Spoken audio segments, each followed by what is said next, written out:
Hello, hello, hello. How are you doing? Thank you for your time. Thank you for joining me this evening. If you're on YouTube, welcome. If you're on Facebook, welcome. Go ahead and put some love on the comments, either in YouTube or in Facebook. I'd really appreciate that. Tonight we're going to be talking about answering a question, shall I say. Is it important to have a will even when dealing with private trusts? So it's a very important question I want to answer. So I just want to give a few moments for people to join in whilst I just get started. So fantastic. Let me just make sure everyone can hear me okay. Just type in a Y if you can hear me all right. Most appreciated. If you're on YouTube, then use the comments box. If you're on Facebook, then use the comments during the live. There'd be no problem at all. Fantastic. I'm just making sure everything is cool at my end. Excellent. Okay, so we're going to get cracking on. Brilliant. Okay, so let me share my screen and then we can get moving. Where are we?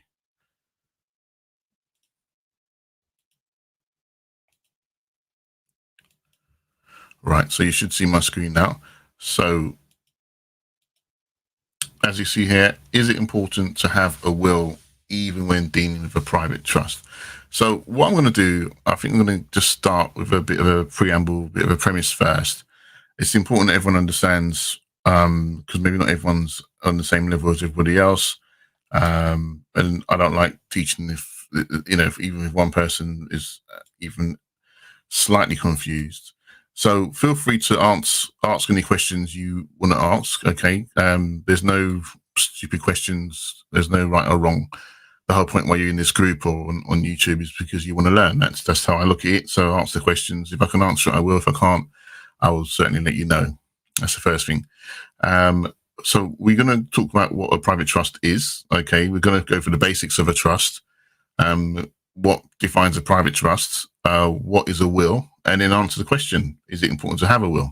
Okay, so that will hopefully bring in a lot of context for everyone. And this applies to you no matter where you are around the world. Okay, because I believe wills apply, or a last testament applies pretty much everywhere around the world. Most countries abide by trust or recognize trusts. So, I believe it does apply to pretty much everyone. Even though I'm based in the UK, so don't feel that you're going to be left out by me talking about this. Okay, so it is relevant wherever you may be. So let's crack on. So just a basic, as I said, premise, so we can get everyone up to speed. All right. So just a basic. I've got to use my best handwriting. All right, basic definition of a trust. Got a new pen, so I'll get used to this.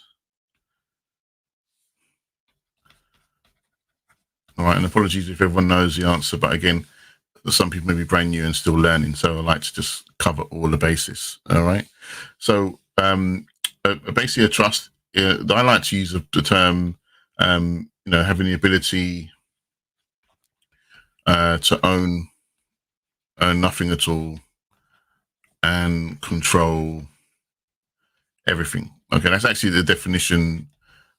When someone asks what's the secret to wealth, and the answer is, to own nothing, control everything. But the way that happens and the way that works is by utilizing a trust.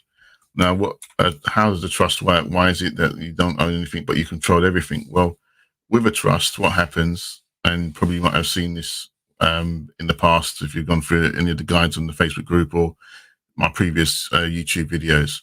The settlor has a few characters. Okay, so the main one is the settlor. Some countries might call it the trustor or grantor. All right, they're similar. And they're the ones that actually own the property. All right, and the settlor has to own the property outright. So he must have full rights. Okay.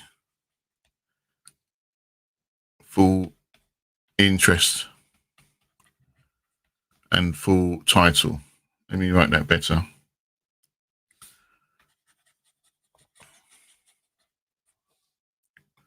so you can read this.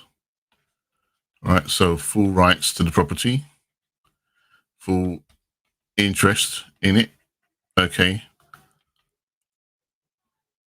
and full title. All right, so long as all these three are satisfied, then the settlor is deemed to own that outright. And we would say, and it can be a bit confusing, but we would say he's the legal owner, okay, which implies full owner. Okay, so that's the settlor's role. So then the settlor, since you own the property outright, you can't, so in other words, if you don't own the property, you can't put it into trust, okay? You must own property to put it in trust. So the settlor decides, okay, well, I want to put the property into trust, fair enough. So you've got property, we're going to call that P. But then the trust must have an object, okay? It must be directed towards someone, okay, for a particular purpose and for a particular intention. All right, so that object we normally call them the beneficiary, okay? And so now that the trust has a beneficiary, then the trust is in existence, and all it needs is a trustee, okay? And the trustee is the one that would administrate the trust, okay? So what happens is, in practicality, what happens is as soon as the property is vested into trust, then the trustee gets a certain type of title, which we would call the possessory title, because they possess the property. All right. Sometimes another wording used is legal title, but it can be confusing because sometimes people think legal owner means full owner. Having legal title doesn't make you the full owner. He just has legal title over the property. Okay. So possessory title or legal title. All right. Am I going too fast, or is this okay for everyone? I hope you can see that. Possessory title. Okay. So, and then the beneficiary is known as the beneficial owner or the true owner in equity. All right. So beneficial to ownership. So he has equitable, or he or she has equitable title. Right. So full title splits into two, splits into legal title, splits into beneficial title. All right. At that point, the settlor no longer owns the property at all. The trust does. All right. I repeat. The moment the trust and the settlor vests the property into trust, or gives the property into the trust, okay, as long as he satisfies the criteria, that he or she satisfies the criteria that he has the full rights, title, and interest and can prove it. The moment that the settlor vests that property into trust, the trust then splits the title into legal title to the trustee, beneficial title to the beneficiary. The settlor no longer owns it. At that point, his or her role is now fulfilled as far as the trust is concerned. Okay, so therefore, the only two parties now are the trustee and the beneficiary. Now, the settlor could be a beneficiary if they want to be. Depends on what they want to do. The trustee could be the settlor could be a trustee, depending on what they want to do. So that's another class altogether. But ultimately, as I said yesterday, I don't know if you didn't watch the training yesterday, or have gone for any of the guides in the Facebook group or any of the training at all in the YouTube channel, then you should know. If not, go through the training again. That basically the settlor can be. Each role is an office. Okay, so it's not about who is the person; it's what are they doing. And equity looks at what is that person doing. So equity, you may have heard of the term in equity, one of the maxims. Okay, there's quite a few, but one of the maxims of equity, okay, that equity looks at the substance, okay, looks at what you're doing, all right, and not the form, not what's written down. And that's why a lot of, especially in these times that we're in, we can't get duped by what people are saying to us. We have to look at what are they doing, what's going on, all right? So equity looks at the substance and not the form. So, and that's one of the maxims. And so if we go back and look at this, understanding the role of the trustee or the office of the trustee, office of the beneficiary, you'd identify them by their performance and their behavior. All right. And this is we've got a training on this. It's quite extensive, we go into trust training, a lot of time is spent on, what does the trustee do? How do you identify the trustee? What does the beneficiary do? How do you identify the beneficiary? And a lot of it's done on your performance, our performance, how we perform, what we do, how we say, etc., what we say, rather. All right. So I hope you understand that. I can't go into too much detail, but we are, that's one of the questions that we, I like to go into in depth. All right. So I've got a question here from Paul. So it says, what happens when you do a forensic audit on the notes on a finance agreement and find out it being put into trust? That makes me a beneficiary. Is that correct? It depends. It's not necessarily, it's not by default. Okay. So, obviously the banking system works on trusts. Okay. And normally an SPV, or it will be set up normally, in the back ends, when notes are created, shall we say, for the banking system to work. There's something that I teach called, in the basic trust course, we've got an advanced one as well. We go into this in a lot more detail because a lot of it is construed. So if you don't know who you are, then it'd be presumed that you're the trustee, based on your performance. And so the beneficiary position is also presumed, okay, unless eyes are opened. So just to say that it makes me the beneficiary, that's not 100% true. You have to kind of prove that. All right. So that's all I can go into, especially on Facebook and YouTube. But, great question. I hope that answered it to some degree. Okay. Right. So great question. Keep them coming on. So moving on. So we've just gone over the basics of how trust is set up. And we've gone through the maxim. Actually looks at the substance and not the form, which I understand that. So now we understand the basics of a trust, which is fine. You might decide, right, well, I want to set up a trust during my lifetime. Okay, which is, you can do that. Some people call it, there's different types of trusts. So let's go through, public versus private. We did the training on that, but I'll go through it very briefly. So, someone sets up a trust. How do I know whether it's a statutory trust? How do I know if it's a private trust? How do I know if it's offshore? Yeah, how do I know? All right. So, and then how is it treated? This is the trust from that basis. Remember, the trust has a set law. They're all the same in terms of their performance, but how do you define them is completely different. So you have the set law, you have the beneficiary again, you've got the trustee, you've got the property. All right. And there's something that you need to understand, which is the situs of the trust. I'm not going to go into too much detail, but effectively that will determine and answer this question, whether it's statutory, whether it's private, whether it's offshore. Okay. Offshore and private, they could also be one and the same, to be fair, because ultimately they're outside the realms of statute. And that's what I define as private. It's outside the realms of statute. Okay. So, an offshore trust could be defined as a private trust if it's outside of the jurisdiction of the UK. Okay. So that hopefully answers the question, or you can read between the lines of where we're going. So I don't necessarily do offshore trusts, but it is outside of the jurisdiction of the statute. Okay. So that's how you define what a private trust is. Now, you can set up a trust for different purposes, and it's important that you establish, in fact, there's something called the three certainties. You may remember that from last year's training when we did the Own Nothing, Control Everything challenge, the three certainties. And that's how you prove a trust in the UK. All right. Pretty much globally, but especially in the UK, that's how you prove a trust exists.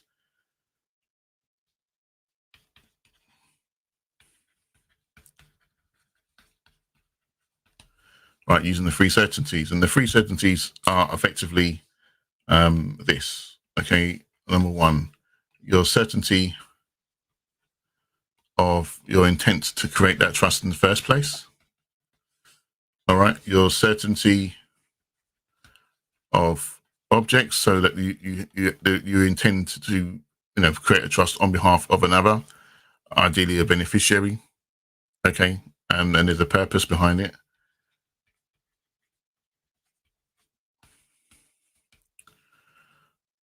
And then there's property. Okay, and and I mentioned before that the property needs to be owned fully. Okay, so subject matter is another term for property. So you've probably seen this term in other areas, like in courts. Okay, pretty much globally, the subject matter of what's the subject matter of your claim. So we're talking about trusts even in court. Okay, trusts pretty much exists everywhere almost. I would say. All right, but so certainty of subject matter, which is the property. So is the property valid? Is it owned outright by the settlor, etc.? As long as all these boxes are ticked, then the trust is valid, and you've got to be able to prove a trust and have these in place. Okay, so when you create a trust, make sure that this is definitely valid, and then once your trust is set up, especially during a lifetime, okay. So in other words, whilst you're alive, which we would call that what's the term now? I'll just hit my mind.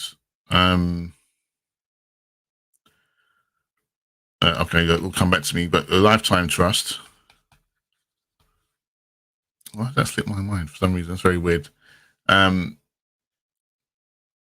It will come back to me. But yeah, you've got a lifetime trust, and you also have trusts upon death. And that's called a testamentary trust. Okay. My handwriting's so doctorish, I've got to be careful. Apologies. Let me just try and be a lot more neater. So at least you can read this afterwards.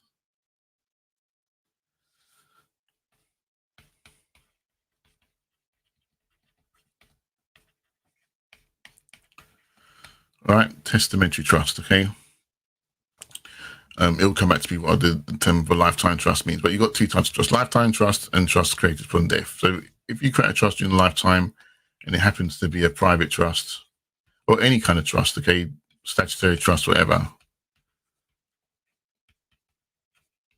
which is fine. And most times, lifetime trust normally, I'd say, 9 times out of 10 are for the purposes of asset protection. So it's doing a particular job. All right. Most lifetime trusts, okay, is normally done for the purpose of asset protection. So the rules, especially on the statutory side, are different.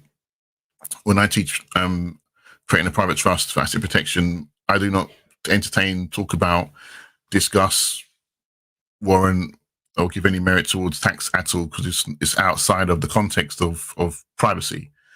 Okay, so tax is not a conversation that I have with anybody because it's outside the realm. I'm not qualified to give the tax advice, etc., etc. So even though, and even as an estate planner on the public side, the tax is just so complicated, it's unreal. Okay, so asset protection is just one element. It's doing the job. It's protecting against nefarious entities and threats to your wealth, whether it's attacking on your equity or your ownership, or you're protecting your family members, your children, your future generation, your bloodline. Asset protection is a role. It's doing something. Okay, it's there for a purpose. And so if you don't own it, then they can't take it from you. They can't tax it. They can't leverage it. Okay, they can't levy it because you don't own it. And so I'll go back to the beginning where I said that the secret to wealth. Hopefully this makes sense now. Because if you don't own it, then you can't take it. So the secret to wealth is to own nothing and control everything. All right, and that's what a trust effectively does. The settlor, as I showed you, deposits that into a trust. The settlor no longer owns that asset; it doesn't belong to them. So if someone comes to you and you've put something into trust, let's just say, I'm trying to think, your home, okay, the equity in your home is now in trust, or the home itself, the house itself is in trust, depending on how the setup of your property. And they say, was that your house? And you can technically say, no, it's not, because it's not yours. Yeah, it belongs to the trust. It belongs to the trust that belong to you. Okay, and so therefore, if it doesn't belong to you, then no one can take something that doesn't belong to you. Does that make sense? I hope it does. Intervivus. Oh, thank you so much. I don't know how to pronounce your tag or title, but Intervivus, thank you so much. I really appreciate that. Look at that. See, perfect. Thank you. Intervivus, thank you so much. That's what I was looking for a lifetime trust. So Yeah, so if you don't own it, no one can take it from you. Can't be, an asset protection is a perfect example of that.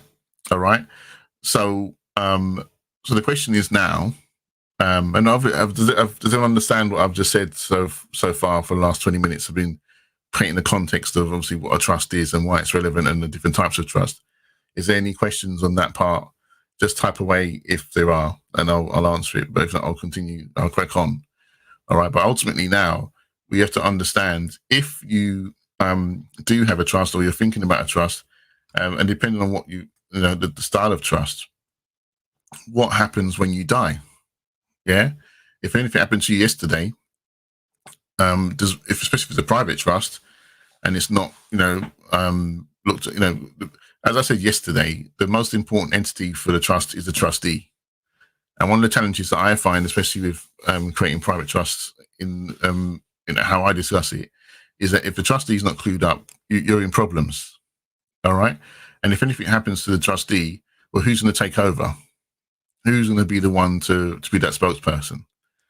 All right. Especially if they're lay trustees. So if they're professional trustees, then at least, ideally they'll be around for a long time, because people will always be understanding the law, etc. If you draft a trust yourself, which you have every right to do so, but then in terms of its perpetuity or its lifetime, but it's, in terms of how long will it survive for, how would that work if, number one, you're not creating custodians to wealth yourself, you're not training up people in your family or children, whatever, to understand what you know? Okay, so how does that live on beyond you? I don't know if anyone's actually thought about that. It's really important that we do think about that, because else there are going to be problems. All right. So if you've got something protecting your asset now and it's not statutory, quote unquote, and there's no professional trustee to take it on after, whoever may be in place at the moment, how would that affect you? How would that affect your family members, your loved ones? If that is the case for you, everyone's got a different situation. Yeah, if you've got an asset that's been protected and you're protecting it for the benefit of your children or loved ones, how do you guarantee that it gets to them if you don't understand how trusts work? You may set up a basics of a trust, but the terminology can be very complicated. Making sure that anyone who's a spokesperson for that trust, i.e. the trustee, understands how to defend it, especially if it's a private one. You may not always fulfill the purpose that you're wanting it to do. So sometimes it does solve a short-term problem, i.e. asset protection, gets rid of creditors, etc., etc. But what about the long term? What about the bigger picture, which is obviously ideally why you got into trust in the first place? You want to protect your children, you want to protect your loved ones. So hence the reason why perhaps you should look for, if you don't have one, putting a will in place, because ideally that's the only thing that's going to kind of carry on after you've gone. Put that asset into the names of whoever you want it to go into, or into a trust, albeit maybe a statutory one, but at least it's protected, so that you guys, or so that that if anything does happen to you, it's still protected. Does that make sense? Okay, I think it's something that we need to think about, and I've only become more aware of this since the last 2-3 years, since I've because I have two hats on now. I'm an estate planner, so I'm helping people on the public side with their trusts and their wills, but I'm also very aware of the private side, and understand it fully and support it fully. So you got to get to the point where, well, how do you kind of cross that bridge, that line, to make sure that nothing happens if anything happens to you? Okay, in other words, how do you fulfill your goals and your plans if something does happen to you? Have you thought that far ahead? Yeah, that's basically the key question that you've got to ask yourself, and think about it. And so that's why I believe a will is very important. The other question with regards to why having a will is important, even if you're operating on the private side during your lifetime, is the question of tax. I mean, if you're not bothered, then fine. So if they can't leverage you or get anything out of you during your lifetime, how do you stop that from happening generationally? How do you stop that happening upon death? There is a death tax. Most countries have it. Okay. And again, are your trustees clued up enough to know what to say or how to deal with it, even to avoid probate? Or if they're going through probate, what do they do? Do they even know what the probate scenario even is? So these are the questions that I encourage you to really think about. Yeah. Most trusts, are there for a purpose, and it is to protect an asset in one way, shape, or form. If you're going to set up a will, it is a trust in its own right, but it only comes alive upon someone dying. Now, in the UK, if you're listening to this and you're not in the UK, but most countries will have some kind of a death tax or inheritance tax. There's normally some type of a allowance before that triggers or kicks in. And there will be investigations, because that's what probate means, to prove as to what is owned and how it's owned. And if the government or the taxman wants to investigate your trust that you've got during your lifetime, you better hope the trustee is fully qualified to explain and know what to say. All right, if and when challenged. So if things were not to go according to plan, well, at least the will, if you're aware of the value of your estate and how big things are, etc., should kick in to protect that anyway. All right, and then give it to your loved ones, ideally in trust, so it's not going to affect their personal estate either. So, and I believe that you can still achieve a lot of the things that we're trying to do on the private side using the public side, as long as you know the rules. And that's always been the case. You've got to just know the rules of the game. It's not about ignoring it altogether. It's about understanding the rules of the game so you can play that game much better than you did before. And the problem that we are living in this system is that we're kept ignorant as much as possible. So we have to keep fighting, to get the right results, get the right knowledge. Even in this day and age of the internet, where you can pretty much find anything you want, there's so much information that it causes confusion, causes overwhelm. And that's the whole reason why I started Wealth Guardian in the first place, because there's so much noise. Yeah, we don't know what's the right information, what's the truth, what's not the truth, what's correct, what's not correct. A lot of hearsay, can't find the facts in the book. You're listening to what someone says as opposed to reading it in the book yourself and being able to see it in black and white. I don't like teaching like that. I don't like learning that way either. I'd encourage you, everything that I've said today, you go and research it for yourself, and you can back it up and for yourself wherever you are, around the world, listening to the sound of my voice. Wherever jurisdiction you live in, you understand what a trust is, you understand how it works, and you know that it's valid, and you understand that it has limitations, and you've got to think beyond that realm ultimately. Okay, so that's really, for my live stream anyway, that's what I want to cover. Understanding that there's a bigger picture beyond just what happens during your lifetime. Think about and make it your mission to understand how does it work in the public anyway, so that whatever you do in the private, there's no problems. Okay, and ultimately, if anything does happen to you, if you passed away yesterday, I like to say it that way around, you're confident that your family members will get whatever you decided for them to have in the first place, and the trustee's not going to do a runner.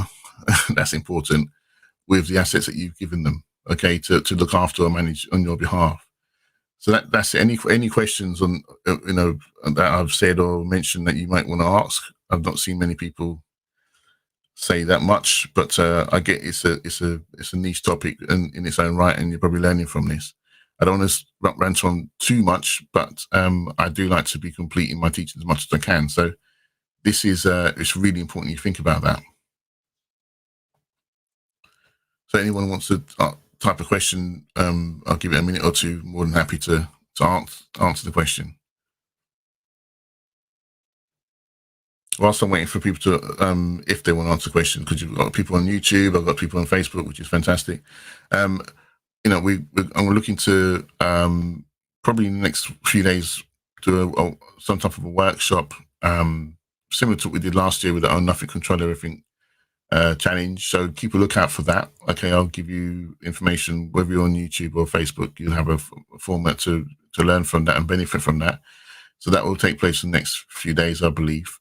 And then a lot's happened, so there's a lot to share. So as I continue to share knowledge via these lives, which I really enjoy doing, then I'll share more information with you as well to get deeper, if that's what you want to do anyway, to build your knowledge and protect yourselves as much as possible.